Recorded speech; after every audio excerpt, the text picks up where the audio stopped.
So again, I want to thank everyone for taking your time to be present with us. We have an excellent panel as always, but we're here with the 2024 People's Social Impact Conference. I'm your host, Bryan Knight, one of the co-founders of the Afro-Caribbean Business Network, and here as the board member, also a board member of Setsi, the social economy through social inclusion. And we always begin all things by acknowledging the original stewards of the various lands we are on. We also acknowledge our ancestors. We acknowledge all of those who toiled without compensation or compassion. We acknowledge all the elders and community stalwarts whose shoulders we currently stand on as we build, share, and learn together for our collective liberation and sovereignty. We have a wonderful panel today talking about credit unions and climate action. So I just want to read off who's with us, and then I'll have them introduce themselves. So JN, make sure it's right. Gilfoy of Meridian Union. We have Cadungog, the Executive Director of the Foundation for Environmental Stewardship. Julie Segal, the Senior Manager of Climate Finance and Environmental Defense Canada. Liz, our Manager of Purpose Integration at Libro Credit Union. I'll check also Bryan Duarte, the founder of Black Tech Capital. So JN, I'd love to start with you. If you just give a background on the current work that you're doing. Nice to see everybody here. Welcome. So Meridian is Ontario's largest credit union. We've been around for, I don't know, 75 years or so. And sort of, ESG principles, and Liz will support this, of credit unions, because we're a cooperative. And so we have a set of principles that we follow around things like, cooperation amongst credit, making sure we're delivering equity to all of our members. It's member owned and member run. So I arrived, took on the role of CEO a couple of years ago, and on a path to formalize everything that we're doing. Come out with a climate commitment. We also came out with an ESG report starting in 2021, and we rapidly evolved that so that we're in line with our regular annual reporting cycle. And so we're on a journey. I would say we're still in the beginning stages of figuring out how do we help businesses, because we have a strong commercial business, how we help them succeed in this new world of thinking about climate as part of their business. Excellent. I really appreciate you being here. And Kat, I'll go to you next if you want to let the audience know about your remarkable work. Hi, everybody. Really excited to be here today. I'm the Executive Director of FES, and within this organization, we finance, we engage with, and we really try to sustain youth-led initiatives across the country as this final generation that's really equipped and positioned to be able to tackle climate change. But we do particularly focus in rural, remote, and Indigenous communities, and within like Black and Indigenous and racialized communities as well.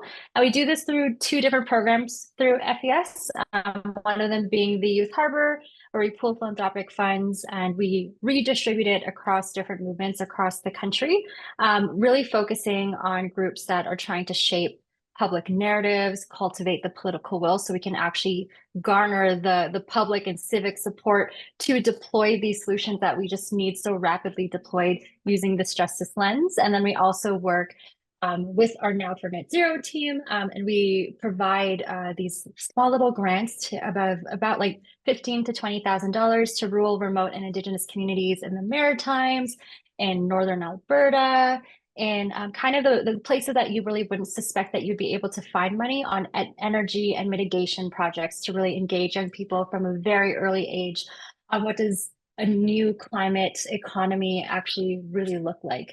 So far since 2021, we've dispersed around $1 million across 80 different organizations. And I've seen a lot of these grants fundamentally kind of turn into really interesting investments. There was one group that we gave $10,000 to, and then they were able to use that money on policy advocacy to then leverage a $100 million investment in the city of Edmonton on bike infrastructure. So youth are typically not seen as a demographic that can really enable this type of change, but through the work at FES, the Youth Harbor, and Now for Net Zero, we've seen that this is truly just not the case.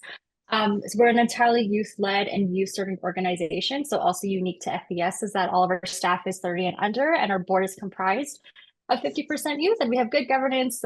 We are very aligned with its ESG principles, and we have a very obvious interest in this world of finance. And a lot of the orgs that we support are really interested in credit unions as an alternative to the big banks. So back over to you. Yeah, appreciate that, Kat. And Liz, I'll go to you next to, please introduce yourself to our colleagues and attendees and let us know about your remarkable work as well. Yeah, thank you. So Liz Arkinstall, and I manage purpose integration here at Libro. And so based on that title, we are a purpose-driven financial cooperative, also based in Ontario. And I would say that we've been on a journey to, integrate being purpose-driven into everything that we do. And so from a climate perspective, over the past number of years, we've identified it as a strategic priority. We've been doing lots of work behind the scenes to make sure we understood what it will mean for our owners and to support our owners in the transition to a low carbon economy. And so I will say, I think more of our work has kind of been behind the scenes, so to speak, gathering the information, helping us understand and set targets that have an actionable plan behind them. So right now, we have kind of those portfolio level targets as an organization where we want to head, and we're moving in that direction, but really kind of digging deeper into what that means for our unique ownership and how we would really support them. And so in digging into that information, we are one of the largest agricultural lenders in Canada as a credit union as well. And so with that, no surprise that when we kind of dug in to see where our emissions sit and where we want to make, where we would have the biggest impact in making reductions, it is in our business segment and specifically in our agricultural community. And so with that being a maybe more challenging area to make some change immediately, we want to make sure that we're really connecting with our owners. And so that's really kind of been top of mind for what we're up to right now, is just engaging with our owners. How are they feeling? What do they know? And how might we support them in that? And so another thing that I think, we talk about, credit unions have been doing this work for a number of years and are continuing to do so. We're well positioned there and being held more to account on it, which I think is great, for the environment and for obviously that social role. And so a couple of years back, we became the first Canadian credit union to offer us to sure. See that, see that blended triple bottom line opportunity for not only us as a credit union, but for our owners as well. Yeah, lots of work to do, but we're pleased to be making some of these strides. Yeah, it feels like momentum is building. So appreciate you being here with us, Liz. And Julie, I'll go to you next. If you can introduce yourself and let us know about your remarkable work as well. Thank you so much. It's really great to be in this conversation with you all. So I work with Environmental Defence Canada. We are one of the largest environmental policy, advocacy, and research organizations. And I on our climate finance file. So my work combines finance, climate, and policy, which in many audiences, when you put those three things together, people go, okay, those are the three most boring things I've ever heard of. Why are we putting them together and talking about them? But they're super impactful and interrelated. And I love opportunities to highlight to people why putting those three things together, climate, finance, policy, is so important and exciting. So maybe just a bit of background about myself, kind of diving into that. So first of all, calling today from Toronto, or the traditional territories of the Mississaugas, Anishinaabe, Haudenosaunee, and the Wendat. And I've been here and with environmental defense for about 2 years. Before that, I was actually in sustainable investing, managing a portfolio of impact investments at the McConnell Foundation. I led the foundation's commitment to aligning their investments with net zero, and all of that was really super. But I kind of got to realizing, okay, we can perfect this foundation's endowment, this investment portfolio, to have really high impact. But what about the rest of the financial system? We've heard from some credit union colleagues on this call who are doing really excellent work. And I would say a big part of that is because of the model of credit unions, where you're accountable to different interests. You have more of a long-term lens. Your stakeholders are your shareholders in a way. But again, going back to the rest of the financial system, what's happening there? Not necessarily the best things when it comes to climate action, social equity or tackling inequality. So I realized, well, we have financial policy for a reason, and we have climate policy increasingly in Canada, but where those two things intersect was, and still to a large part is, a significant void. So that's why climate finance and policy is so exciting. Putting it all together, we can think about what are the policies behind our financial system, how does that motivate climate action, and how do we retool the financial system, frankly, modernize it so that it's working in the best interest of people and planet. So that's the high level of who I am and what I do. I appreciate that, and we'll definitely dig in a bit more as we have the conversation. But Bryan, would love to have you introduce yourself to the audience and tell us about the work that you've been doing in the clean tech space. Thank you very much, Ryan. Glad to be here, with this great panel. So name years, but always had an interest in, how else to do it different, even going back to my university days where we were involved in doing natural gas vehicles when we thought that might be the next step for the future. However, as my career evolved, a number of different businesses more and more started focusing on the sustainability aspects, helping businesses figure out what sustainability initiative they should take. And back then also started in 2018 working with the Center for Social Innovation, their climate ventures group. And I was advising entrepreneurs in the climate tech space. And it was, Black entrepreneurs, women entrepreneurs, any other racialized groups. Those were the ones that were not getting the funding. So that's where founded Black Tech Capital to put the focus in that area. And overall in the Canadian landscape, I see we do a fairly good job when you look at grants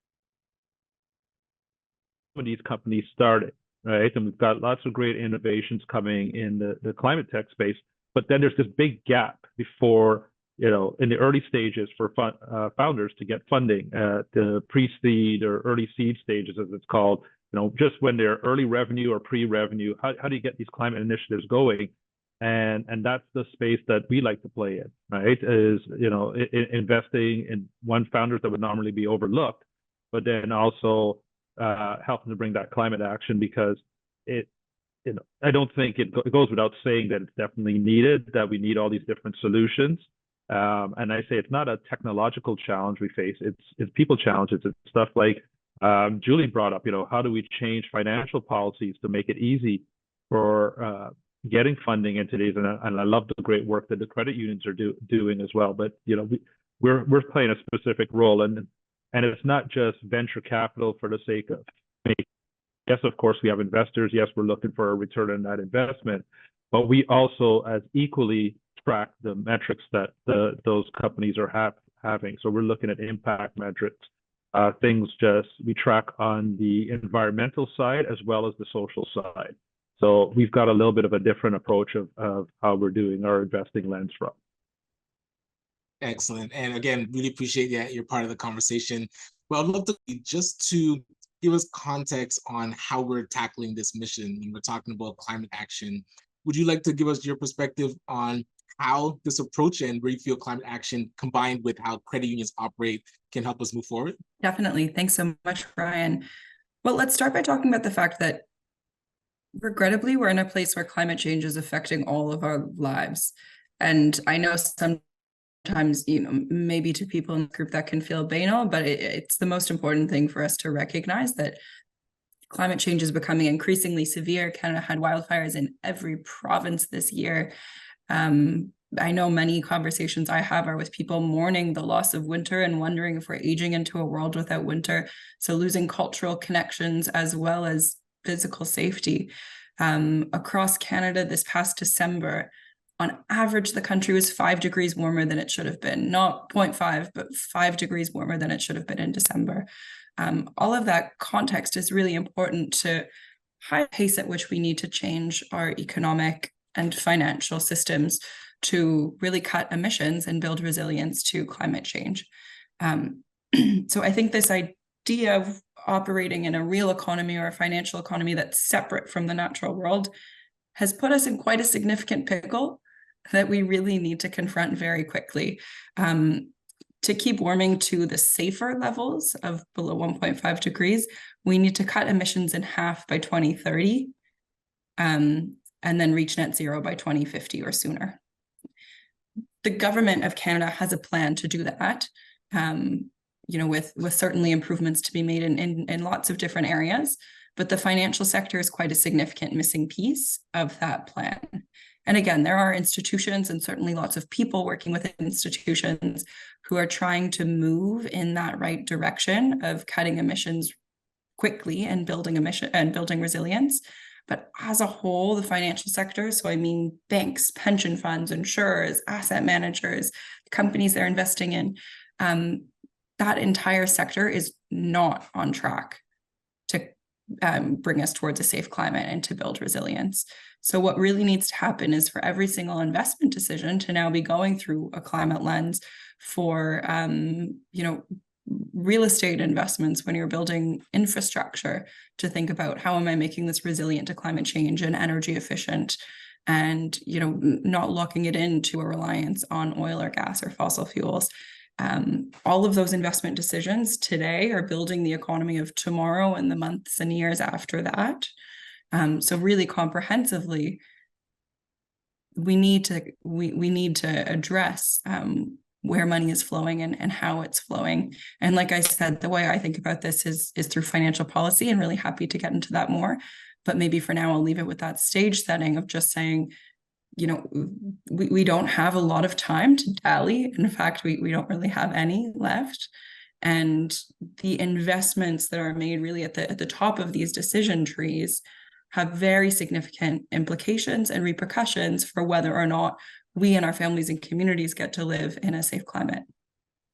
Wonderful. And Jayan, I would love to have you hop in to talk about, because now running a large financial institution, what does it look like for this type of mission to now get the oak tree to shift a little bit and get in line with the mission of, I guess, supporting this work in climate action?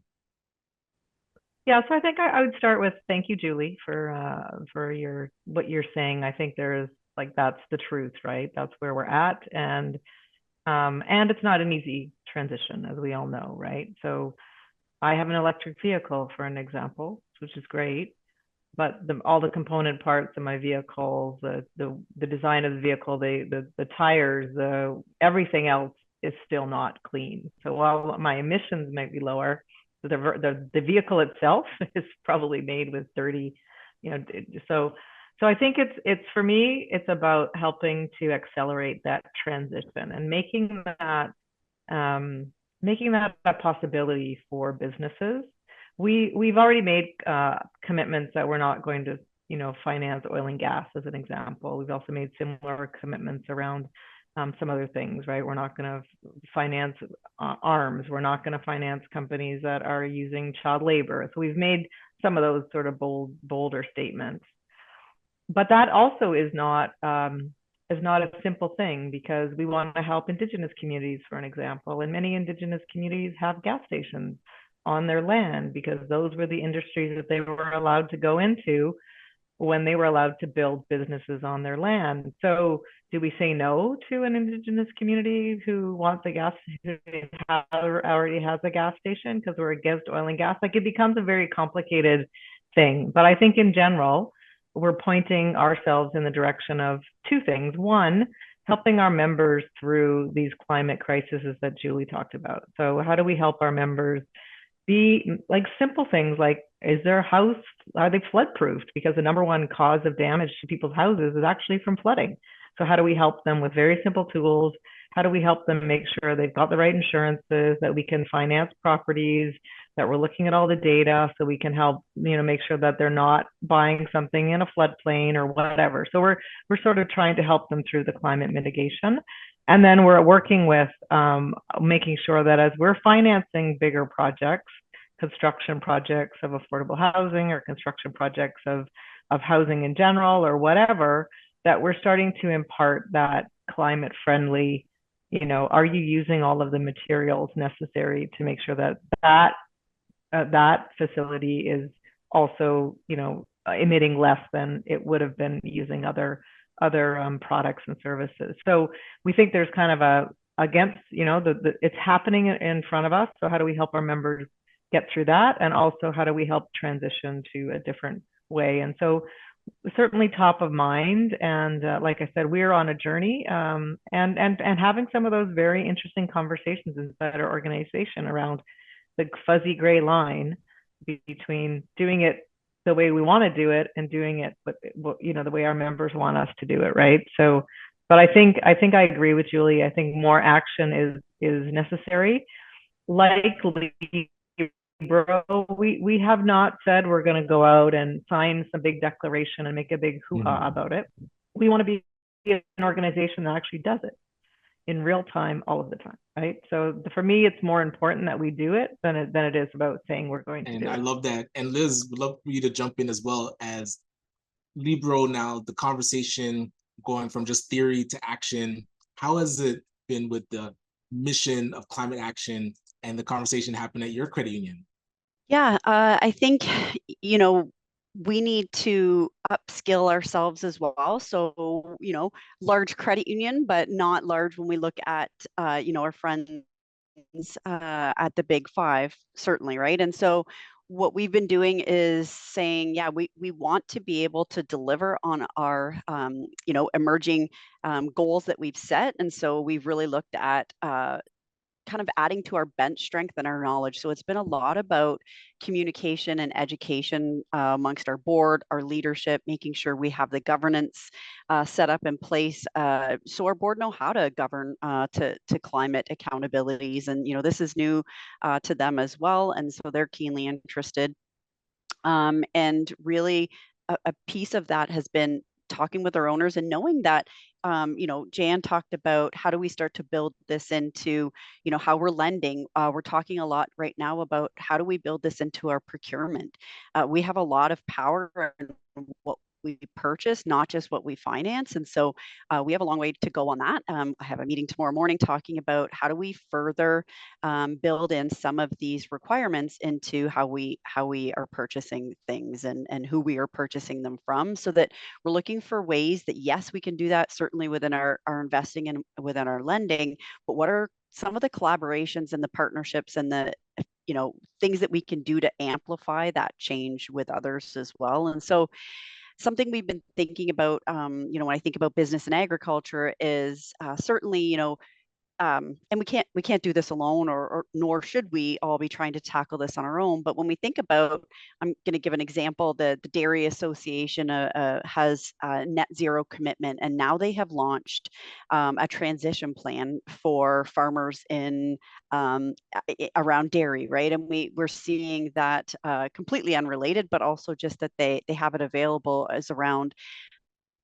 There are these transition plans, and there are these tools available in the cement space, right, around and whatnot. And so we think there's an opportunity to support some of these associations that are already starting to do this work that in turn support our owners. So how do we support our owners in making real change that not only impacts climate, but impacts the viability of their business and the ability for them to continue to operate in a cleaner manner and stay prosperous as well. I love that. And again, with continuing that conversation about finance, Bryan, would you love to let us know how you contextualize this mission of climate action with the venture fund that you've been able to start putting together? Yeah, I mean, we tackled that from a number of different lenses. I mean, I really like what Julie was saying from the financial climate that we have set up here, and as I see it in North America, is really, it's tough to make decisions around climate action when you're looking quarter to quarter, right? Which is very much what I see in the North American hemisphere around things. And it's because when you're looking climate, you have to be looking 20, 30, 40, 50 years into the future and look at what those decisions mean. So for us in the fund, when we're looking at things, yes, it's important to move away from oil and gas. But, when we look at things such as the transportation sector, and, Jan mentioned that she's got an electric vehicle.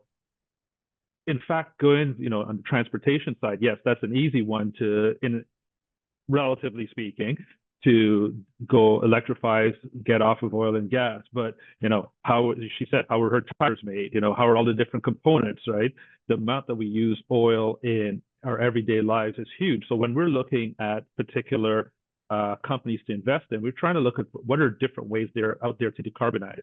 For example, one of our investments, the founder, he went out just with a mission to remove a gigaton of CO2 by 2050. So he set himself this big, crazy goal. Then he wanted to see where in industry could he have an impact.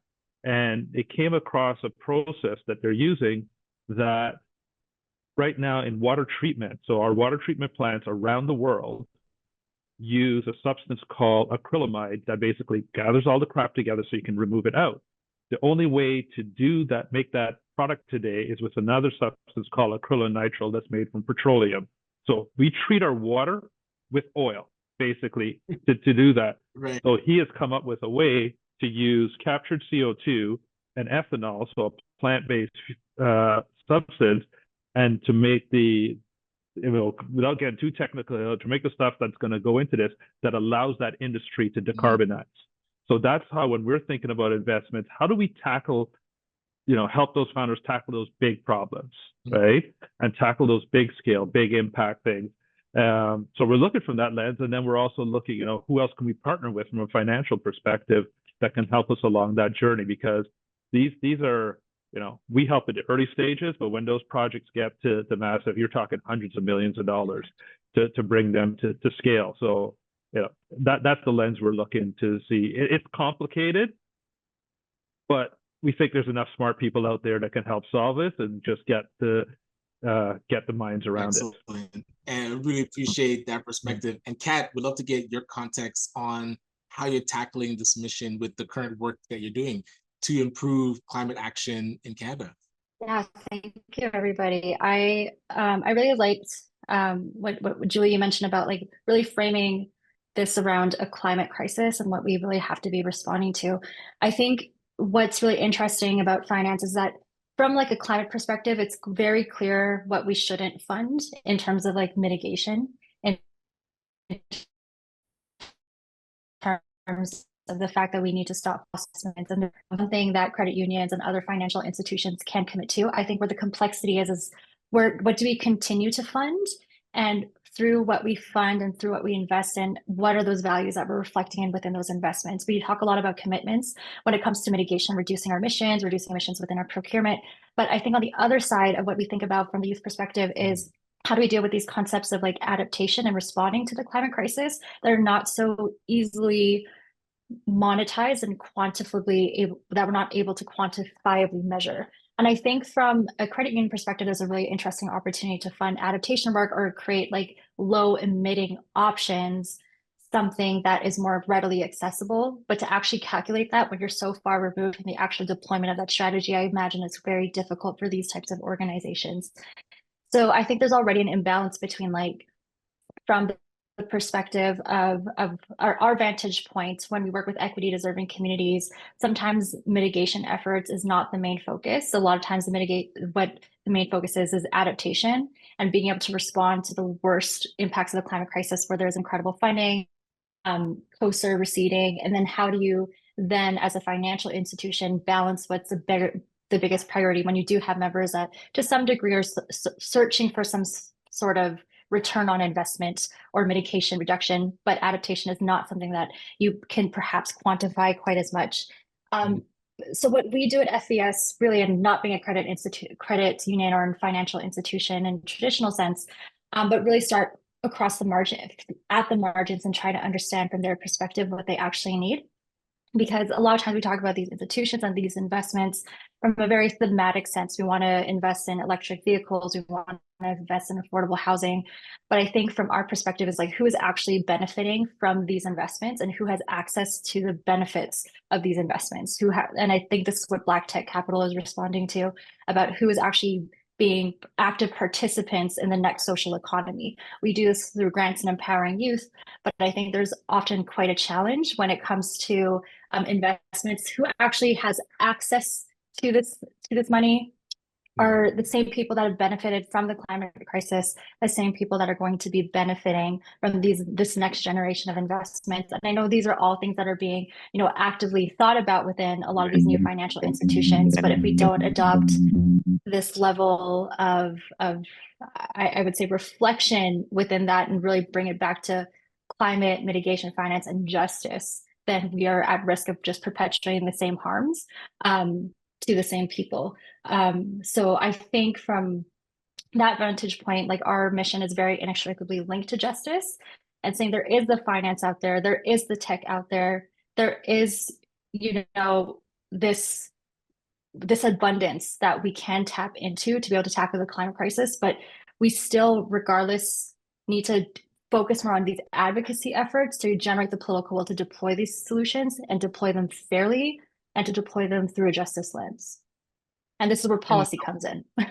Yeah, I would love for you to kind of continue on that vein with what would be an important collaboration that you'd want to see, Kat, to amplify the work that you're currently doing? I think I would love to see more collaboration across the financial sector on these types of issues, on how everyone's collectively advancing these types of initiatives for more inclusion within the next social economy. I think with financial policy, we often have a disconnect when it comes to climate policy, finance policy, and policy in general, because financial institutions are generally trying to protect their own interests. I'm talking about like the big five banks.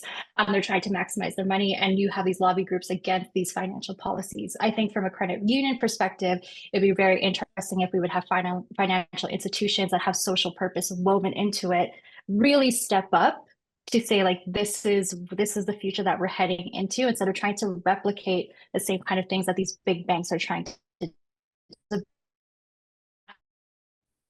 A lot of these people in the grassroots are acting to advance these new financial climate policies. But what we need are big players in the space, or medium to big players in the space, to also advocate for the same thing. So it doesn't feel like it's just coming from civil society. That pressure is coming from all aspects of what our nation is kind of looking for towards a new social economy. So that's something that I would personally love to see. Also, like, for example, the US, they have community development financial institutions and very explicit avenues to support things like that for loans, venture capitalists, credit unions can be captured within there. And that's something that's really heavily supported by the federal government, versus in Canada, we don't have anything quite like that. I think we're moving towards the social finance fund and all these kinds of things, but there's no really governing kind of entity to help with navigating all these like community development oriented financial institutions. It'd be nice to see some collective work being done around that as well. Makes sense. And before I go to the credit unions, I'd love to jump back to Julie and get your thoughts on what would be important collaborations or certain initiatives that would really amplify the work that you're currently doing. I think maybe before I get into the specifics of some of the collaborations, what I would love for us all to be working towards is an economy where every impact is a positive impact investment, right? I said I come to this work as a previous impact investor. And what I think we really need to realize is that every single investment is an impact investment. Most of them just have a negative impact right now, right? We talk a big talk about affordable housing, but what's left unsaid is that every other investment is therefore unaffordable housing. Right? That's not what we should be investing in. Our money is going to banks through deposits, through investments, to our pension funds, and then that's putting money into building something, right? An investment is building something for the future. We should be structuring and working towards an economy where all of that is positive, and we're not putting our own money into building unaffordable housing and making profits off that. We shouldn't be using our money in a way that bites us back. So with that in mind, absolutely, I'd love to see more engagement from organizations who do have virtue, like credit unions, or even looking at renewable energy companies, right? I think there's a lot more room for policy engagement and advocacy from the organizations, financial and corporate organizations who are working towards the right things in their own work. As Kat mentioned, a lot of the other actors are working very hard to advocate for things to stay the same in an unequal and climate damaging way. For example, the big 5 banks in Canada, a recent international report just came out highlighting that they're advocating against net zero in a variety of ways. And I can share that report in the chat because it's really interesting to see organizations who publicly set net zero commitments, but then lobby the government to not move towards net zero. I think it's quite open information that oil and gas companies lobby the government to not move towards net zero. So a counterweight from organizations with virtue is welcome from civil society, and I think very, very important so that government policymakers understand that there is a broad swath of people and organizations and workers and job makers alike who want to see quick positive action on equitable climate movement. A second piece would be, related to that, is a really exciting piece of policy to align the financial sector with climate action called the Climate Aligned Finance Act. This is actually coming up on its 2-year birthday anniversary in the Canadian Senate. It was tabled 2 years ago on March 24th. And this policy would really, from the federal level, make so many small changes to our financial policy and regulation to shift it so that the modus operandi is aligning with climate action in a way that respects Indigenous communities and protects biodiversity. It would really change to a whole new superseding duty of saying, let's think about what are the impacts from the investments we're making. I love Victor putting in the chat hashtag CAFA, which is that CAFA is the pithier name for the Climate Aligned Finance Act. And this is a really important piece of policy, which a lot of the opposition parties in government have gotten on board for, a number of elected officials have gotten on board for. And I think, most importantly, to represent how much people care about this issue, even though I said, everyone gets bored when I say climate finance policy all in succession, but hundreds of organizations and academics representing thousands of Canadians have signed on endorsing this bill, saying, we need climate aligned finance, and therefore we need the Climate Aligned Finance Act. So that's one example we're seeing, more engagement from organizations with virtue to help drive this forward would be really super. Excellent. And Liz, would love to get your perspective as well.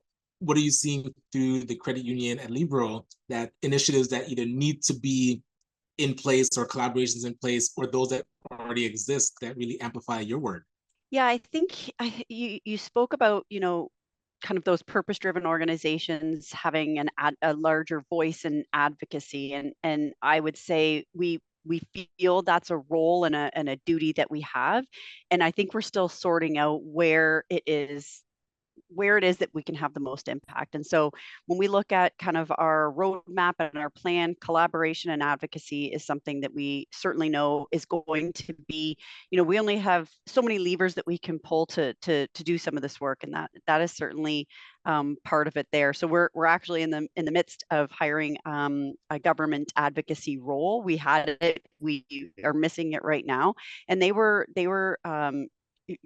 had become quite in tune with what was happening. So right now, obviously we're very in tune with the regulatory environment, what's happening and what's being kind of imposed upon banks and financial institutions, and we're making sure that we understand that. And I think right now, I would say we're taking a role in making sure, we have small, mid, large size credit unions. And when we think of some of these, when you talk about kind of virtue organizations or purpose-driven organizations, and in the financial space, financial cooperative space, how are we supporting them in kind of even keeping up with what role they can play and what this looks like? And so that's been on our roadmap as well. So we're kind of co-leading the Canadian Credit Union System Climate Working Group and trying to help support small and mid-sized credit unions and understanding where it's possible for them and what role they need to play, or where they need to kind of bring themselves up to speed to be able to have a voice in that. And so we talked a little bit about some of the work that we've done has had positive impact, and and we're not necessarily always sharing that message. And so not only doing that amongst the general population, because if more people were place their money within credit unions, the impact that it has on society and the environment is the opportunity there is huge for positive impact. But then also taking it a step further, and how are we, what conversations do we need to be in, what levels of government, and so I think we're, full transparency, still sorting that out. And understanding what role we have. And I think a piece of that is also understanding where our large, where our owners who are most impacted in this space and around climate, where are they advocating? Where are they having concerns? And so that we can make sure we're bringing their voice to the table as well. Excellent. And Jayanne, would love to see if from this credit union lens, if you'd want to add to it, are there collaborations that you want to see or are able to facilitate, or certain initiatives that Meridian involved in already? I agree with all the speakers that this is going to take all of us doing things differently, right?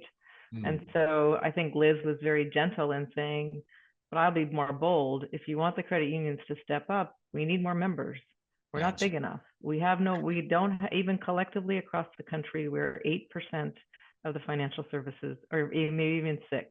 We are tiny compared to the big banks. So those who are interested in supporting the idea of putting finance in service of people, planet, and prosperity, move your money to the credit unions, because we need momentum to be able to be the ones out there. So we are all punching above our weight in terms of being at policy tables and talking about things. But at the end of the day, we are not welcomed by the Minister of Finance the same way as the CEO of RBC is welcomed at the Minister of Finance, right? So Canadians in general are apathetic about where they put their money. They don't put it, they leave it in their banks, and they feel okay if their bank is starting to, sponsor the Black Opportunity Fund. I'm being real here, right?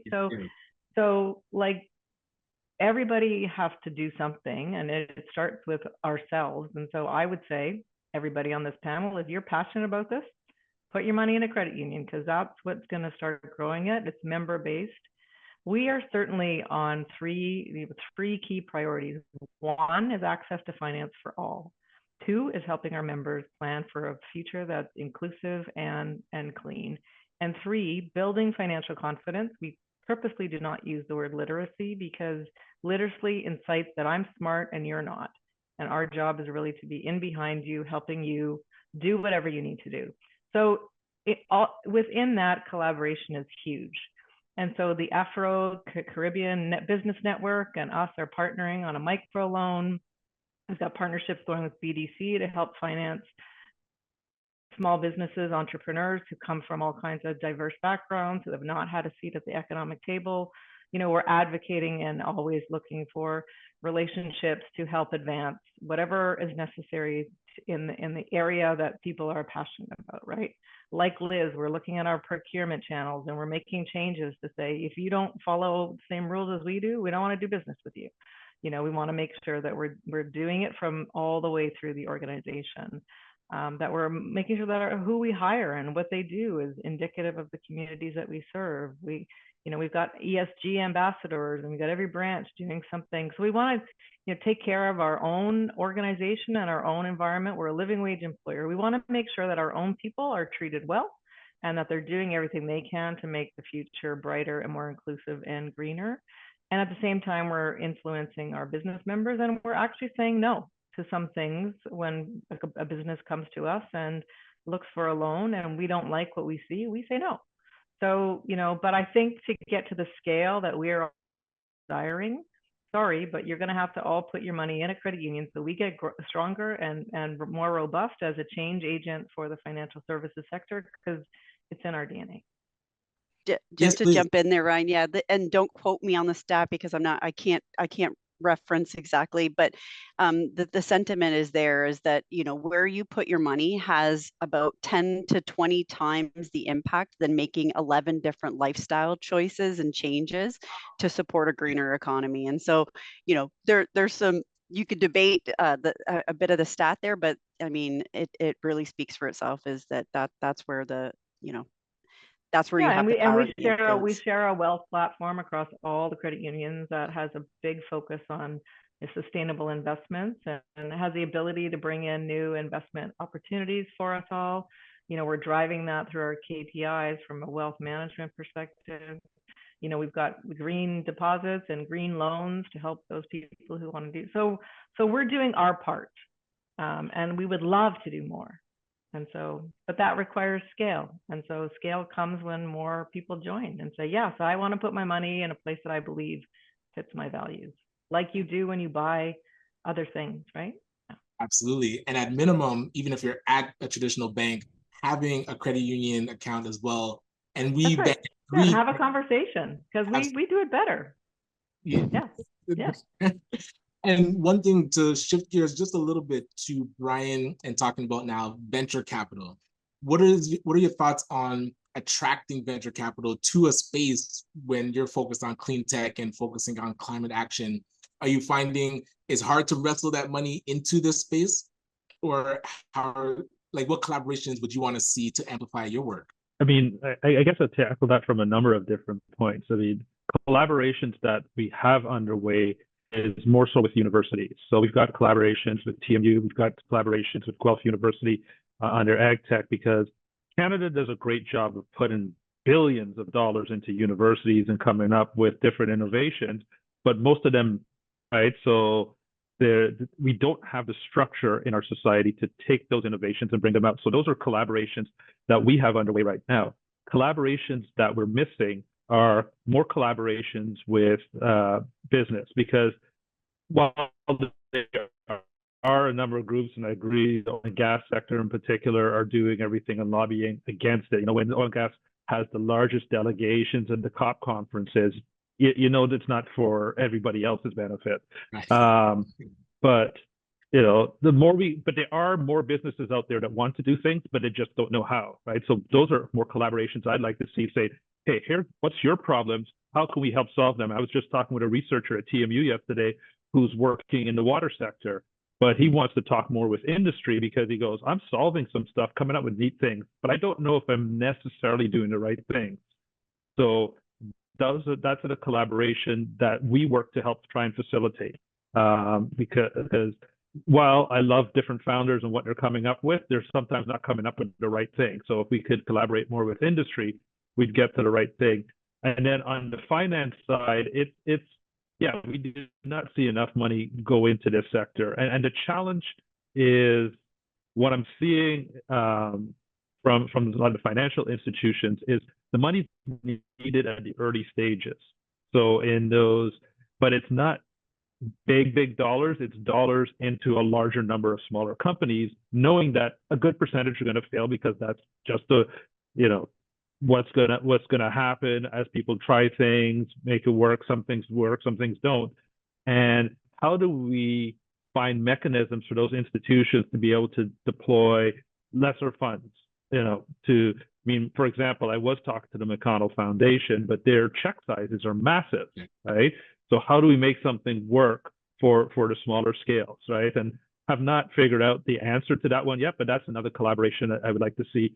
How do we help the smaller scale businesses? Because what we see happening, and being a very proud Canadian, I don't like, is that businesses to get funded at the early stages are going south. They're going to the US. There were two women out in Alberta that were working in this great hydrogen solution, and they were trying for 6 months, getting a lot of maybes in the Canadian environment, went south of the border, within a month got funded, right? So this was before we were ready. So I don't like to hear those stories. So some of the smarter investors are realizing Canada's really great for coming up in innovation, but they don't fund it. So we can come in there and actually get a bargain on our dollar and do it. So I would love to see Canada start focusing more on those early stage and not waiting till it's later stage of the scale up before it's being funded. So that's a collaboration I see missing. Yeah, and even just to continue the conversation a little bit with you, what priorities would you say you're working on right now to start to address getting that capital and being able to have the change that you want to seek with climate action? I have conversations with anyone who wants to have conversations with me, and how can we work together? How can we collaborate together? I try to draw attention to the fact that those early stage you know, what do we call pre-seed to Series A, it is a death valley, especially. It's a death valley in general for founders, and it's a death valley in Canada because there's very little going there, and especially on the climate side, right? And climate still has this reputation of being, you know, it's not just, you know, as Kat was saying, yes, we do need those places where money is going in, that you're measuring more impact than dollars. But there's quite a number of investments that you can make that you can get return on dollars as well too.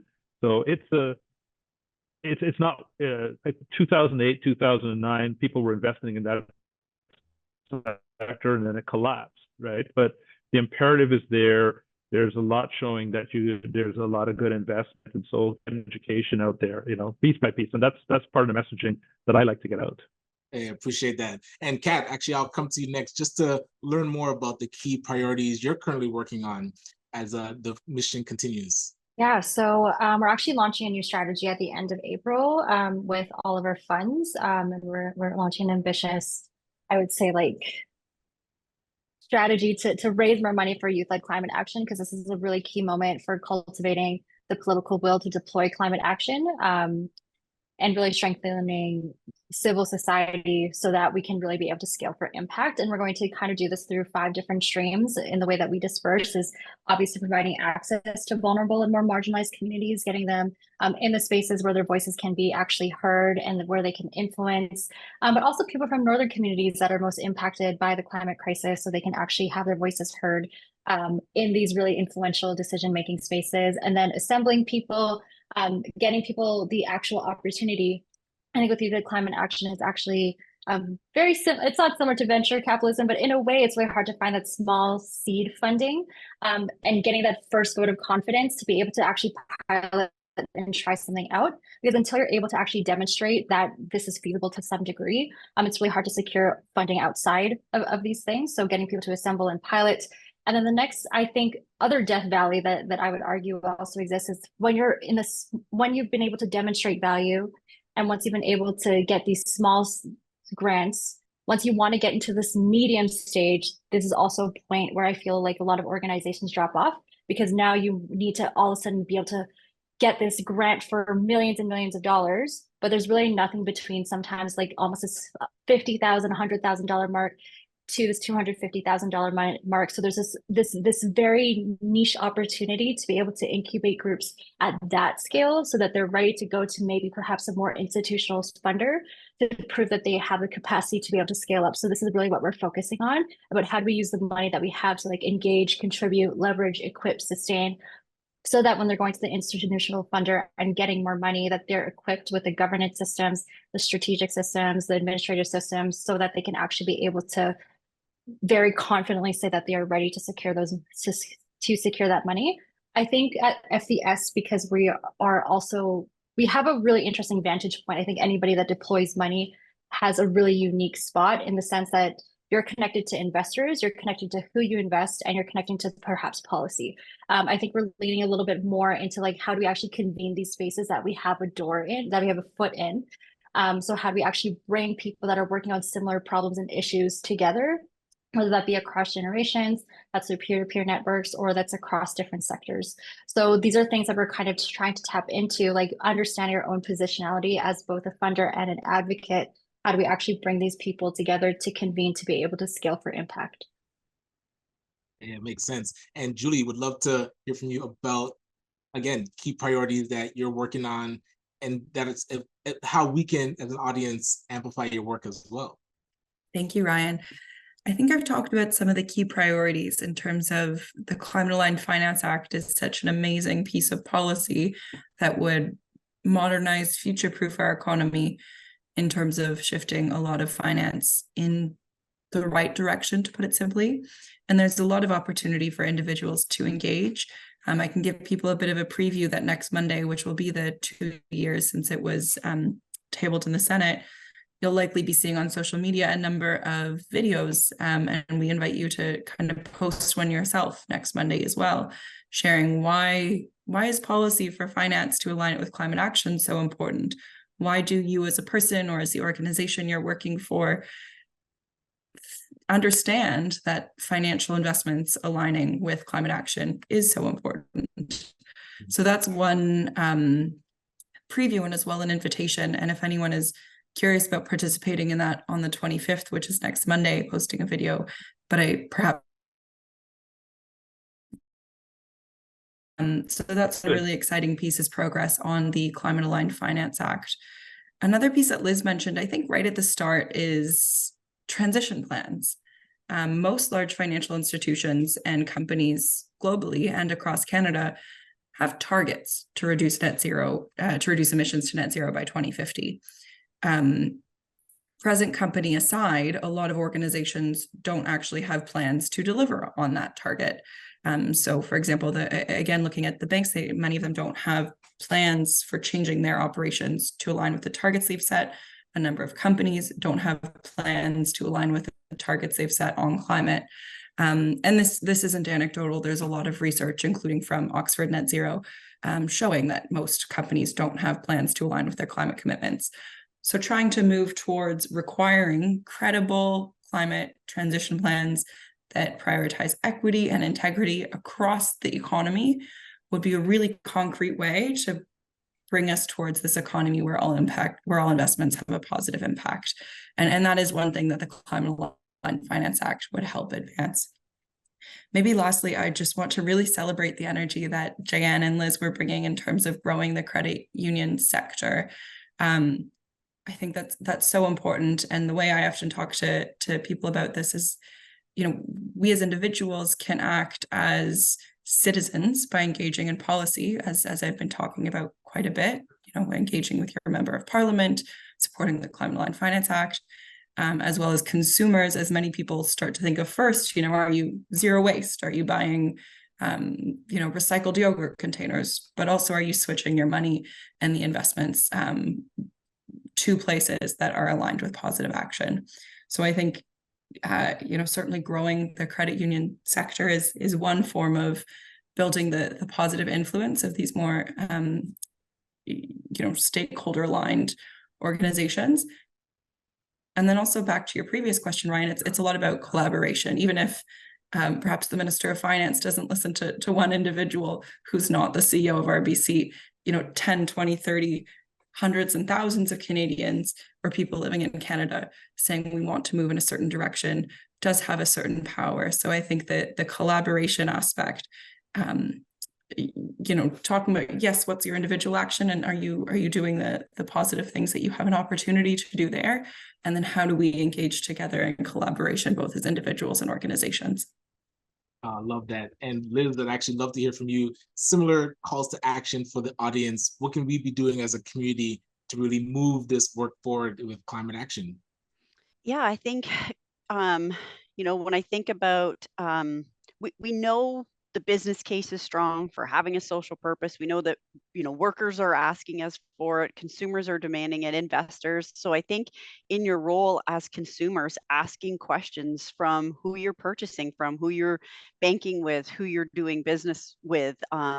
So I think coming up front with simply just asking those questions and being more informed about the power, your purchasing power. And so whether that be stuff, whether that be investments, et cetera. So I think just, collectively kind of talking about that, if we were all collectively moving to a place where we were asking those questions and making more informed choices and really understanding it. And I think we're starting to see that across many platforms. It's starting to give us that information, right? We're seeing that, and when you're flying, when you're we're seeing that rating systems on real estate MLS systems. We're starting to see that consciousness right in front of us to help us to make better decisions. And I think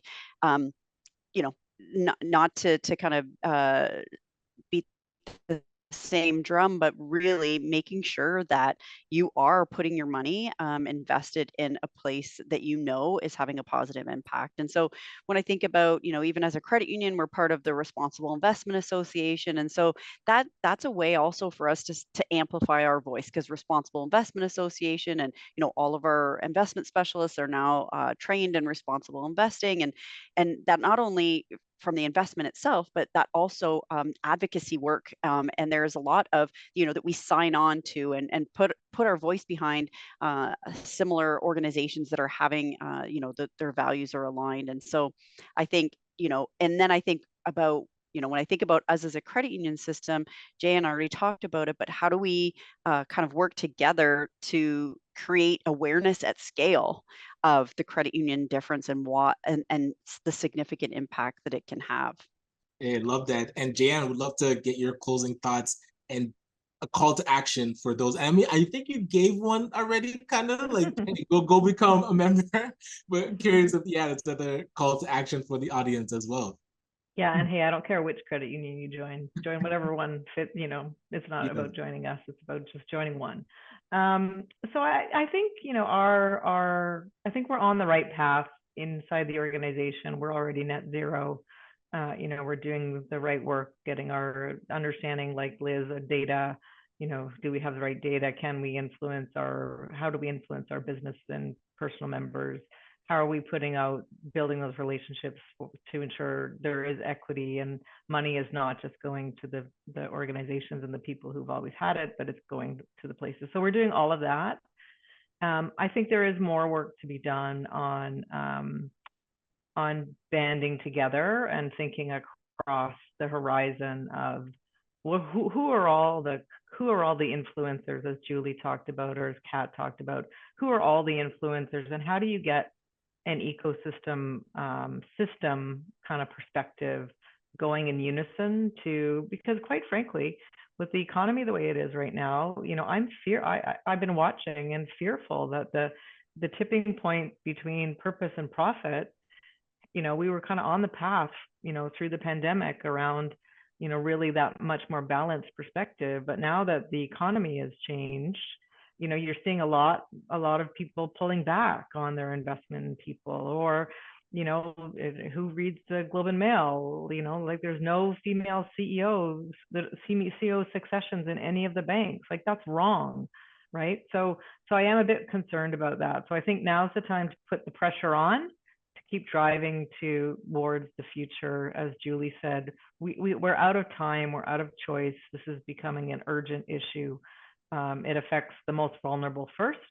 And I, at the stage of my career, I have kids, and, I wanted to make sure that the Indigenous thinking around how do we think 7 generations, we need to employ some of that into how we think. So advocating, collaboration, being part of the change is important, because I think we are at risk. You think about things like Trump coming on back into power. We're at risk of losing momentum, not gaining momentum. So now's the time to stand firm and keep pushing in the right direction, because it does in the long term. A, it saves our planet, which is the most important thing. B, I think that the case has been made that investing smartly in well-run organizations that have a social purpose and are clear on their commitments to climate actually make more money, and they have a much longer term horizon and sustainability. So that debate around, I think it has to go away, and I think we have to keep pushing towards the future we all want to create. Excellent. And perspective. And Bryan, I'll go to you to get your closing thoughts. Any call to action for the audience? I mean, the call to action really overall is just educate yourselves some more, right?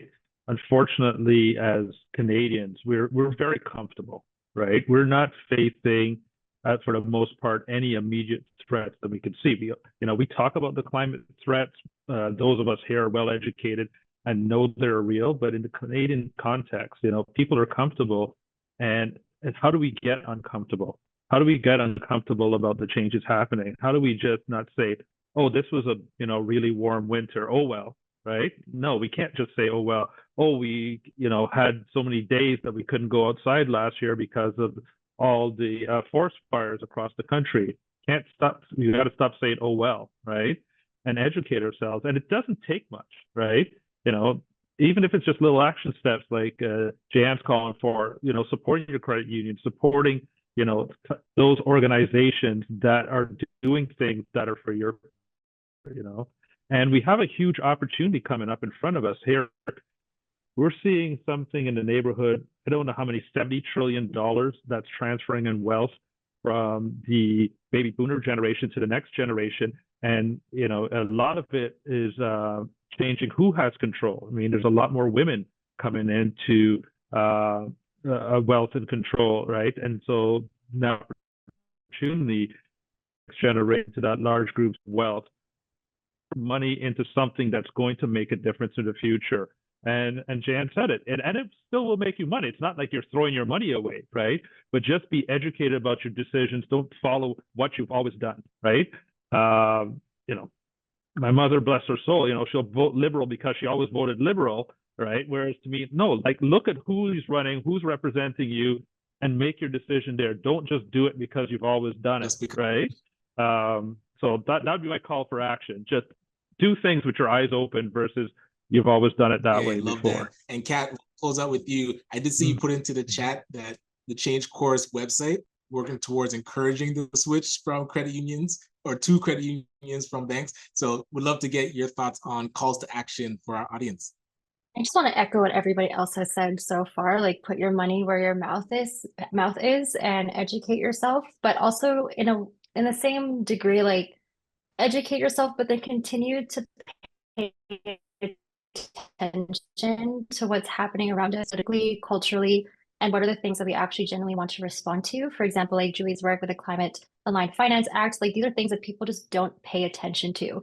We talk about climate, we talk about finance, we talk about policy, we need all these things, but so many people don't realize that this giant thing has been moving through our government for the past 2 years. So it's also about being honest with ourselves. And I know a lot of people don't want to get involved in policy. A lot of people don't want to get involved in politics, but the reality is that policy and politics set the tone for what we're going to hold ourselves accountable to over the next few years, more than the next decade even. So we need to challenge ourselves to get more involved in these systems and not adopt a sense of doom and gloom, because doom and gloom is kind of like the new way to oppress and suppress people from actively participating.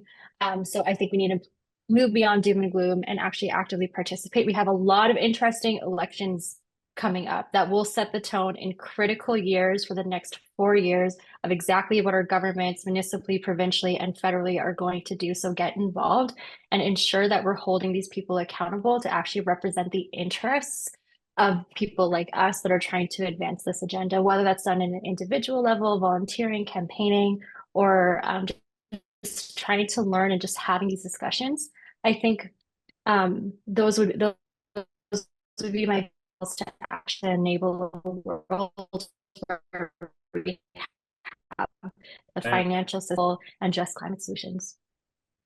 Excellent. And again, I'd love to thank everyone for your time being present with us and your remarkable leadership. Julie did put into the chat if you wanted to help support the Climate Aligned Finance Act with a video on March 25th, do send her an email. So her email is in the chat. And we'll close out the conversation the way we always begin, the way we began, by acknowledging the original stewards of the various lands we are on. We also acknowledge our ancestors. We acknowledge all those who toiled without compassion or compensation.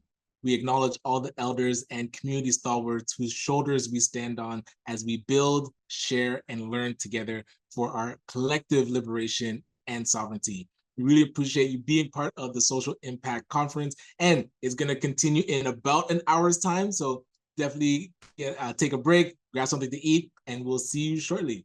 But thank you again to the panelists for this enlightening conversation. It was wonderful.